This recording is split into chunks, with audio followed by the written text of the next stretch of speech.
there, friends, YouTubers, followers.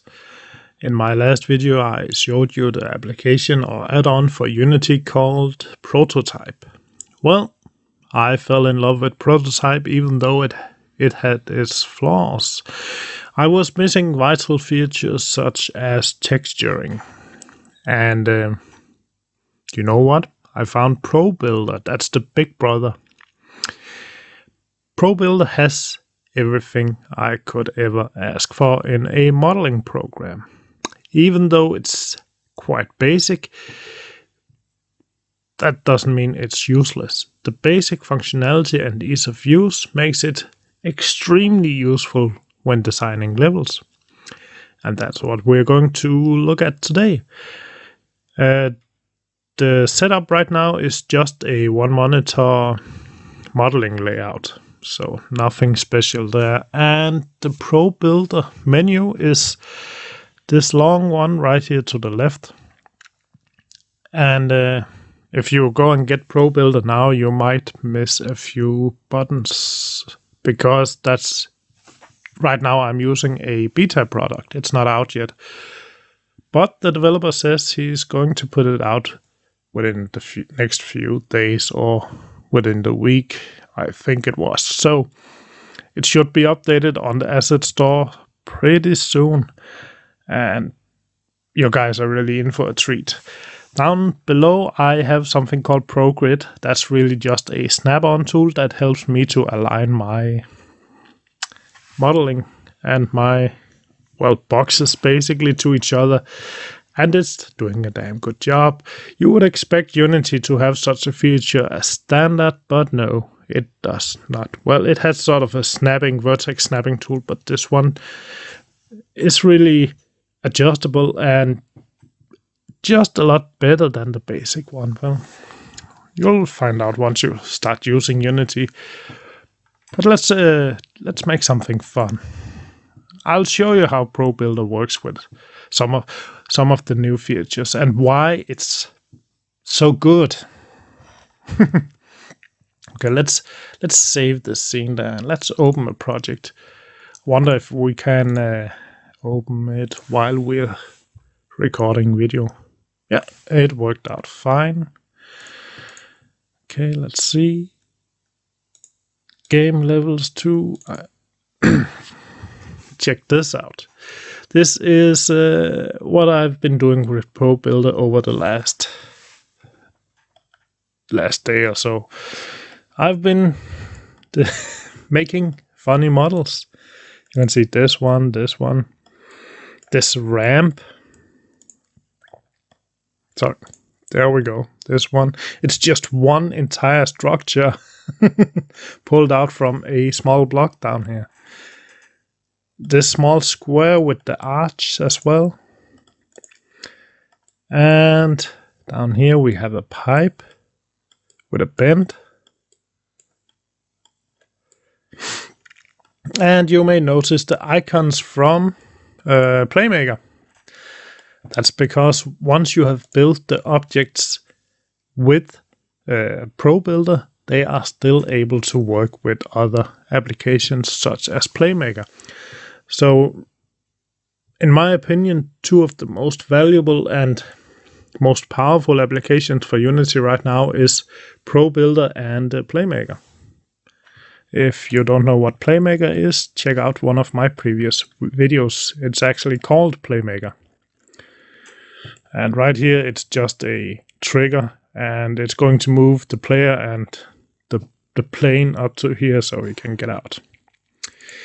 Let's open the other project again.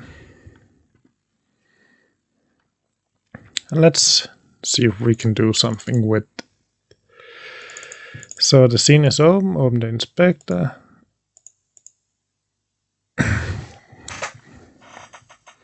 And let's create something. Let's create a plane, just a ordinary plane to begin with, because we would like to have something to build on, if you get my drift. So,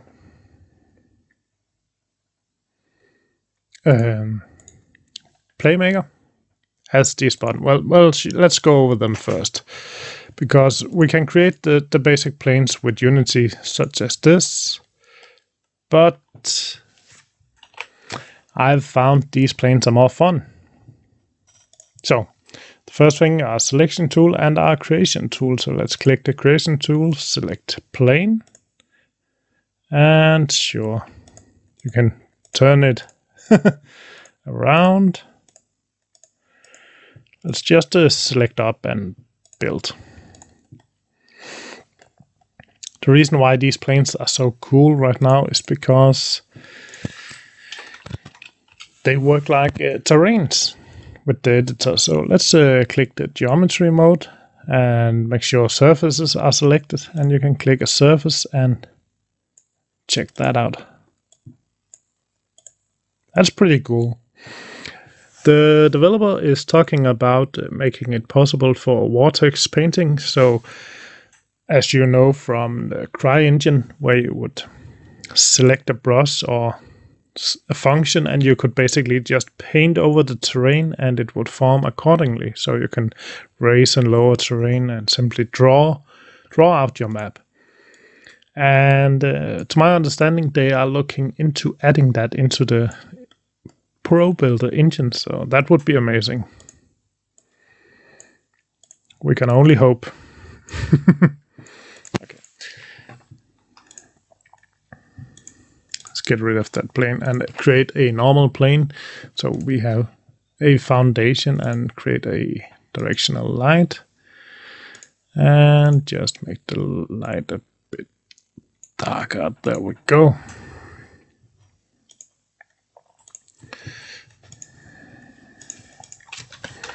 Just setting it to 0.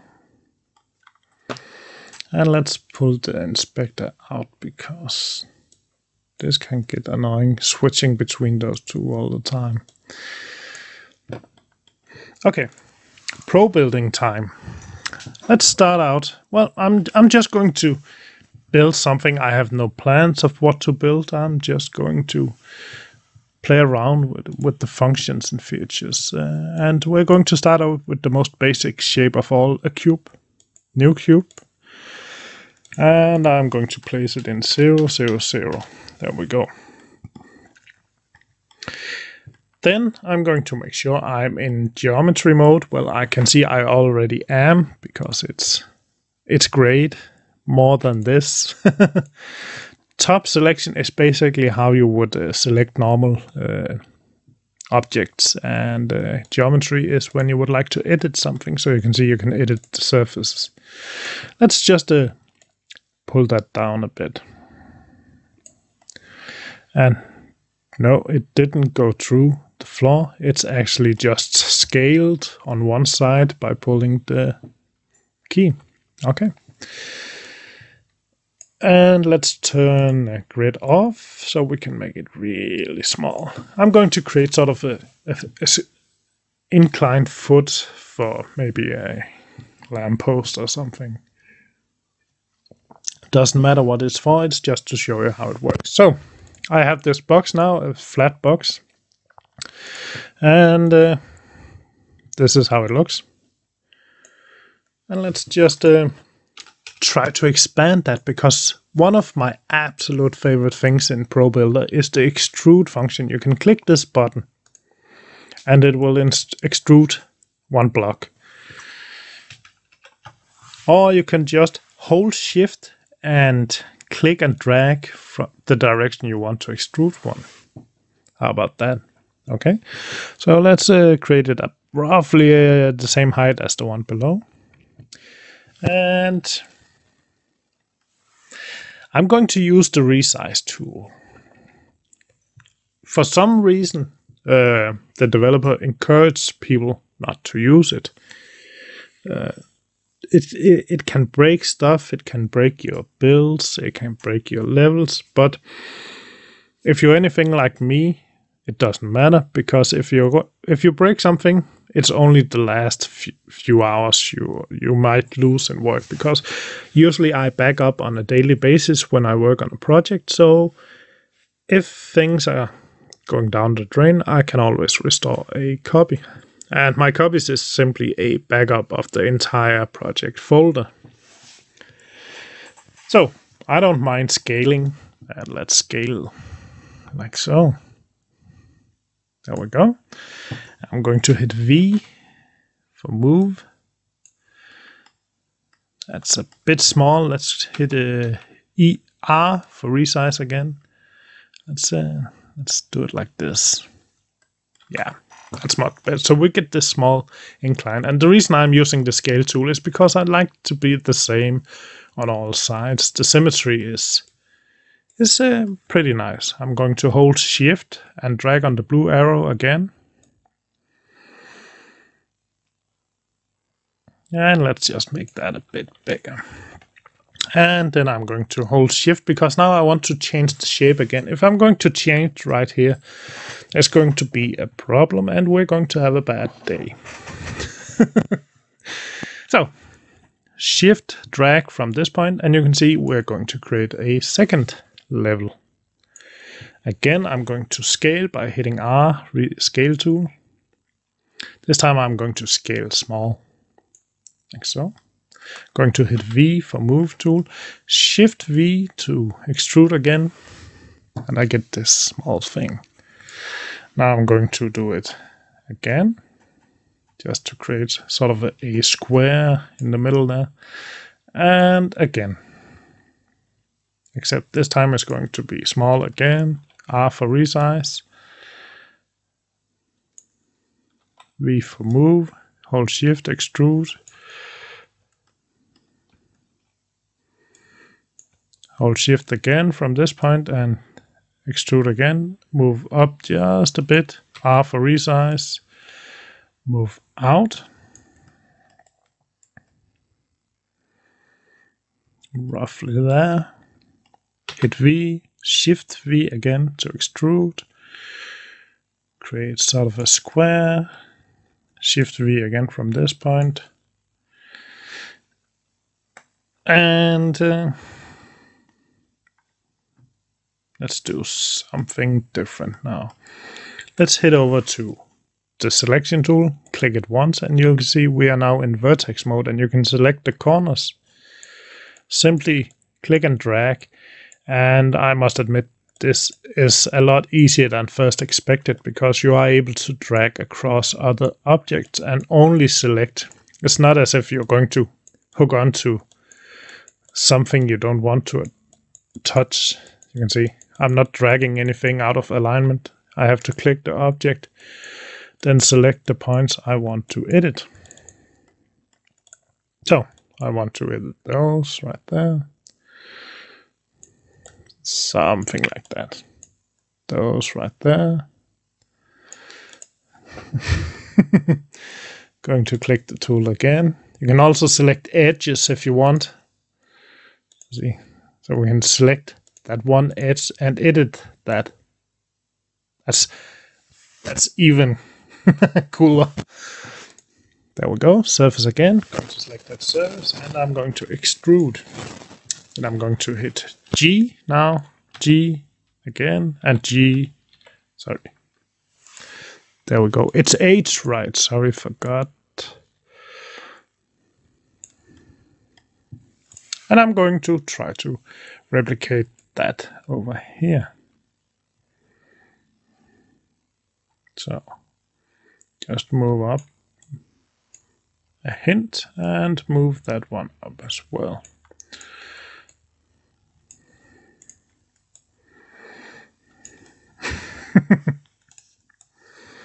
And you may ask, what am I building? Well, I don't know.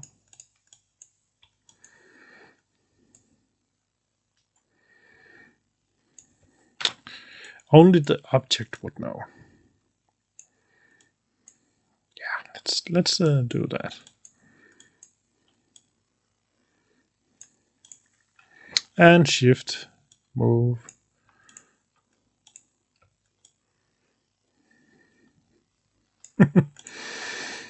So we have this weird thing. I'm not sure what it is, and I have no idea what to do with it. Anyway, Here is the second amazing thing, and this is where you move away from prototype, and this is where Probuilder really sets out. I can now click the entire thing. I can go into the Tools menu, select Probuilder, select, I think it's Actions, and Export selected to OBJ. Thank you. Now I can save the file as an OBJ file. That means I can import it into Blender or whatever favorite 3D editor I have. And if there are something I'd like to do to the item in there, I can do it there. You can also wrap a UV texture around it. And, well, you know what you can do in a 3D program or application. So, now I want to show you what you can do in Unity using Probuilder without a 3D program. I want to texture this object in different textures.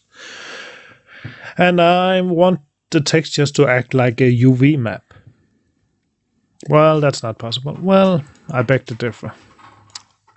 I've gotten some free assets from the Unity store, and you can see I have them right here. I have some different walls and free substances. Free items from the asset store. Well, it's not those we're interested in right now, so we're just going to move it over. And I'm now going to show you how to texture this entire thing. What I like to do is just double click the entire thing, hit J, or click this button right here. Then I get the texture editor out. I'm going to click the small circle up top right. And I'm going to select one of the textures. So let's see, what can we use? Bricks, brick wall. We're going to go with bricks. And you can see it gives you an example of what you're going to do. And we're going to hit apply. And there we go. Everything is textured, but it's not the way you want it textured, okay? I like these edges to be more concrete because you know you're not going to place bricks like that. Well, at least I know. Do we have any concrete? No, we don't. So let's go into this one. I think this one has some concrete, or at least concrete look. No, it doesn't. So let's hit the asset store. I know there is a free pack from Unity called it's a wall.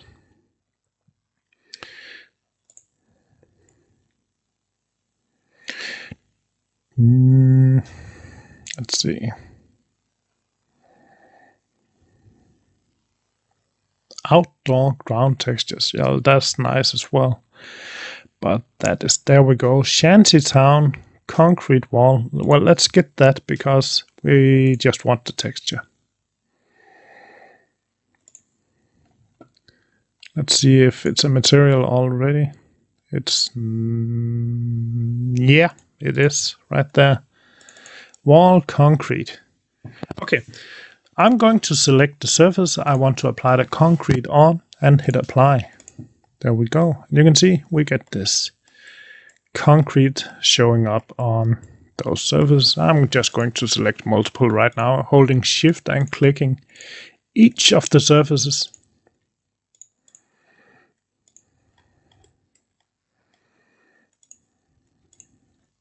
There we go. Well, that's fine. The concrete is fine.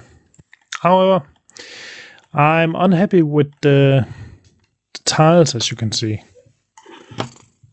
The bricks don't... No one would lay brickwork like this. Huge gaps, but the bricks are half stopping up there. So that's a bit strange. So let's select... Sorry about that. That's just my cat. He's desperate for attention. So let's just select the surfaces. And off.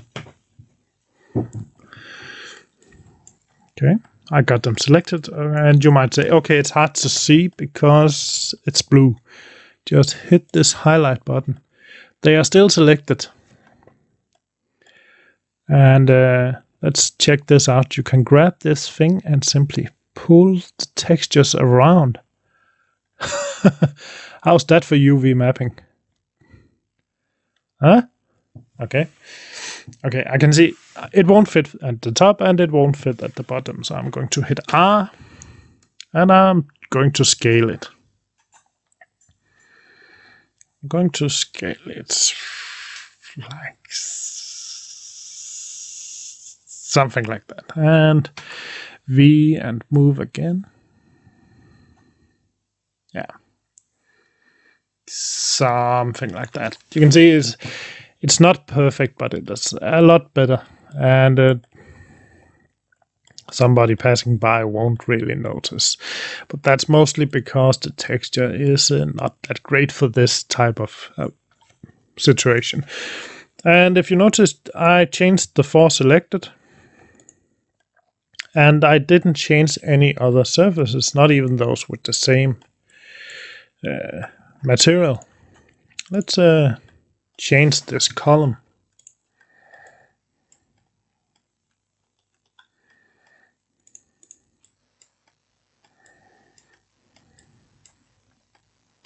Okay, I'm not sure if I have a texture that fits, so you could just paint it yellow if you wanted to, but right now it's yellow if we were to remove the texture, but we're not. We could also change how the texture appears on the object using the different modes we have, as you can see here.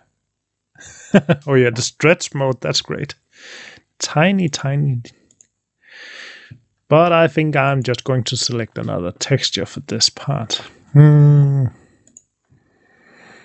The only thing I think there's missing, if anything, is when I click this, a preview of what it's going to look like. Just let's check the metal.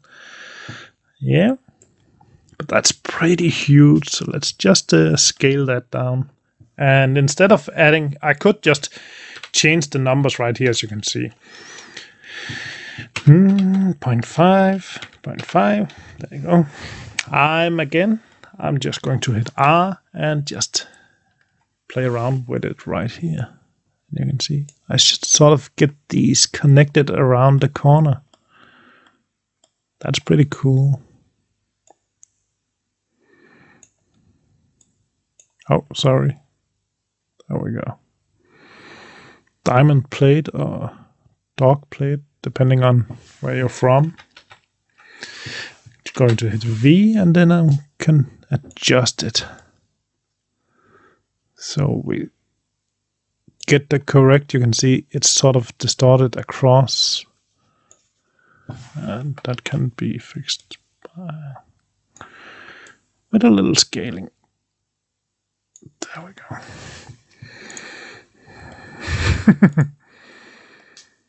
How about that? That's pretty cool. And why not something different? What is this? Electric liquid? No. Metal plate. That sounds promising. So I think the entire top reminds me of something metallic. Well, I think we actually have statues that look something like this in our local village or city. I'm not really sure how to define the sizes of. There we go. Did we get there? Yep.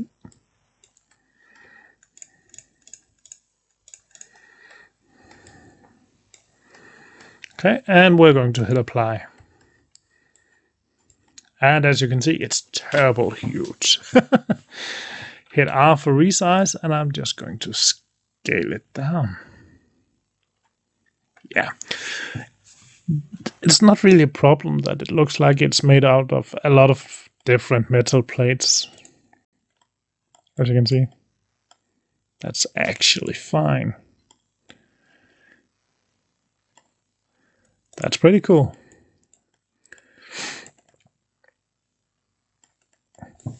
Okay, I'm going to hit save. Going to... Do we have a camera? Hierarchy, main camera, yeah. Game object. Align to camera, there we go. Okay, and do we have a directional light? Yes, it's right here. And let's add a point light as well. And I'm going to show you the poor man's shadow. There we go. And if we hit play, there's no player character in, so I can't move around, but you can get an impression of what we have built, and you can get an impression of the textures, but there are no shadows. That's another thing. There are no shadows in the free edition of Unity unless you get a add-on for that. Okay, funny thing, just a quick crash right there. Well, it happens sometime, especially when you start to mess around with shaders and such. Anyway, this basically sums up what... Well, it doesn't really sum up because the possibilities with the Probuilder is endless. And I do intend to use it a lot. Well, maybe not so much as a level design. But I could easily see it being used when I create these levels to simply create the level, then add some sort of detail and obstacles or something special. And that is where Probuilder really shines, because anything that's kind of unnatural or weird that I have to model, that Probuilder really takes over. I don't have to start up Blender or have it running in the background while doing this and switch between. It's not really a problem, but that's not the point. The point is I can do it in my workflow without switching applications, without switching windows. And that's really why it's worth it. So, if you can afford it, I highly recommend getting the Probuilder. And when you get it, you really need to just go in, build all sorts of stuff, crazy items. It doesn't matter if they're going to be used or not.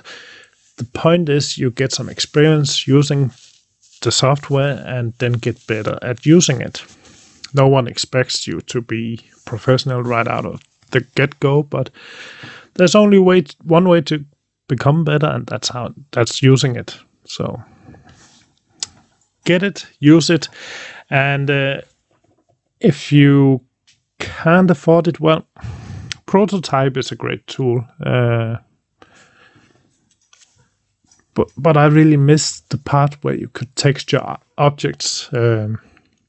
I can see why you wouldn't be able to export items from Unity into known formats such as OBJ, because that's a, what should we call it, a sales argument, but that's okay with me. That's fair enough.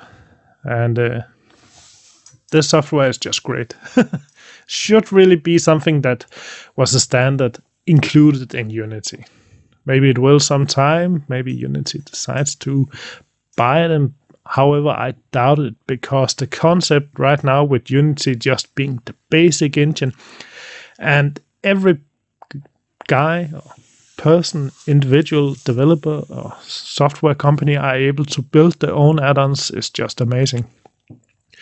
And I think Unity should just keep that running, because they got a good thing going right here. And if you played a small game called Indie Developer, well, Unity truly lives up to that. You have your basic engine and you add on small things to help you improve or make your game better. That's exactly what we do here. Probuilder, if I were giving stars, this would definitely get 10 out of 10. So, thanks for watching, guys. Comment, rate, subscribe, and I'll see you in my next video. Bye.